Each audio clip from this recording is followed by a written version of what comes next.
Alright guys, so here's a Ficus benjamina. It's doing pretty good. Oh, and down here, I haven't shown you guys these yet, but these are actually date trees, date palms.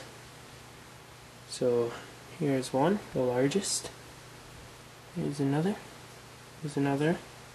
This one got cut down, but it'll keep growing. And there's the pit. You can actually see where the pit grew down into the ground and then shot up a leaf from there. That's not actually coming out of the pit, it's in the ground there. So the pit doesn't really need to be there from what I understand, but I'm leaving it there in case. Alright, so the update most of you are probably anxious to see is on my mango tree. I transplanted it and here it is. So yeah, it's doing great. It's the winter and yeah, the plant is doing excellent. Large, beautiful leaves.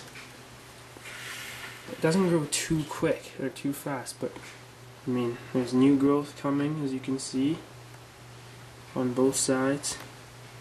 I thought about cutting the tops to promote new growth, but I'm gonna let it do its thing. You know, it's a tree, it knows what it's doing. The plant's beautiful the way it is. I wouldn't want to risk anything going wrong.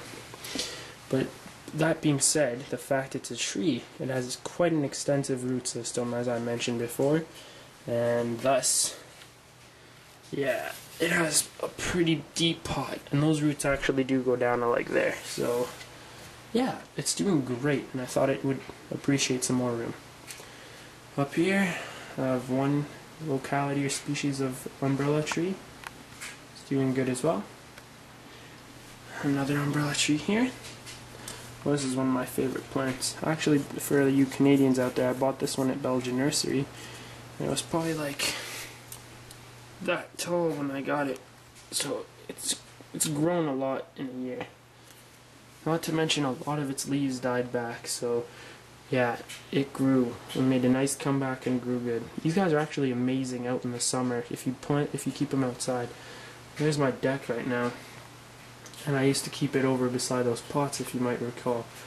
So it'll be there in the summer again for sure, because it's very, very hardy plant. I think it actually endured a frost in late September, so even the mango tree was out all summer too. So yeah, if you guys have grown mango trees successfully from my videos or anything else, or anyone else's for that matter, sorry. Yeah, grow them outside. You might want to acclimate them slowly, a few hours a day until they're used to it, and then keep them out all day, all night, and that sort of thing, you know, step by step, getting used to it. But yeah, mine did quite fine for at least a month in the summer. You just have to water more often because the pots dry out. So yeah, over here. Now, I haven't explained this to you guys, but I'm trying to grow more sphagnum moss. So here's the nicest batch, and this was actually outside, so it's gone through dormancy. So you can see how nice it looks. It's really good sphagnum. Lots of new growth coming. This is probably gonna like go boom and come out, explode out of the pot in a bit, because we're starting to see lots of some pretty sunny days. So yeah, so these are a few pots of sphagnum. Over here I have an empty pot with just some peat moss and a little bit of sphagnum growth here and there. But what I'm going to do with this pot is I'm actually going to stratify and germinate some, or sow and stratify some Drosera anglica and Sarracenia purpurea SSP, or species purpurea, not venosa, species purpurea seeds. So I'm going to be getting ready for that. I think I'm going to keep them in my basement by a window so they get extensive light, but stay really cold. So yeah, because they only need a few weeks of that, so I'll give them that till spring and then put them outside and they should grow. Yeah, I got tons of Drosera anglica seeds from my bog.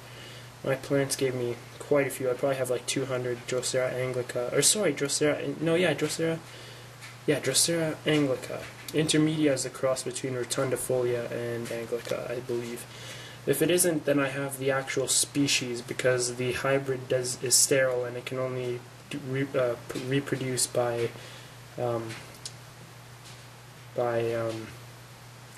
division, sorry. So offshoots and such.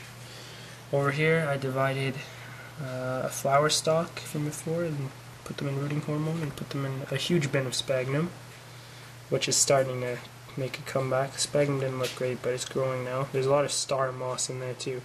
But yeah, the cuttings aren't doing anything right now, but we'll see. Here are a couple of small fly traps I picked up at Home Depot. Keep me busy during the winter while all these ones are still dormant. You can see there's really no new growth. These ones probably aren't, but yeah. Here's my Dionea red dragon. It's a red dragon Venus flytrap. Ryu or Riai, I can't remember how you pronounce it. It's an Asian name. I guess it was produced in Japan, I believe. Here are some citrus plants. These are, I believe they're mandarins. I believe I planted mandarin seeds. Pretty nice plants. And so yeah, everything here's doing great. Queen of the Night over here. Another small, different locality of Ficus benjamina. Another Queen of the Night. Nepenthes Miranda hybrid. Gorgeous pictures on this one. Not right now though. But when I will picture, the pictures are about a foot long and they're just beautiful. I believe one of my previous plant videos had pictures of it when it was pictured. Here's the other one. The story behind this is when I separated the other plant, I didn't realize this one here had no root system at all. So right now it's sitting inside a glass of water. It's not looking very good. It was worse. But the leaves are, as you can see, the difference between this plant and this plant. The leaves look pretty bad. They're pretty soft and flimsy. So within the next few days I'm either going to take some cuttings off this and try and grow them, or just keep it this way depending on how it looks. Yeah, this part's soaked in here. I'm hoping it'll drop some roots, but if it doesn't, yeah, I'll try and get what I can from it. Alright guys, so thanks. Yeah, this is just a quick plant update. I'll keep you guys updated on the Mimosa pudica seeds and how things go. Heads up, I'm also going to be doing a Venus flytrap series that promotes their growth outdoors as opposed to inside, aside from dormancy. So what I'm going to do is have a weekly, I'm going to start growing all my flytraps outside, starting from this, dormancy, all these plants. So you'll get a weekly update of how they're growing throughout the summer to really promote and urge people that they really should be growing a lot of their carnivorous plants outdoors, aside from some of the tropicals that only want diffuse or indirect light. So yeah, Venus flytraps should be kept outside. So yeah, I hope you guys are excited for that. That'll be coming up soon. And yeah, I guess that's about it. So thanks for watching. Bye.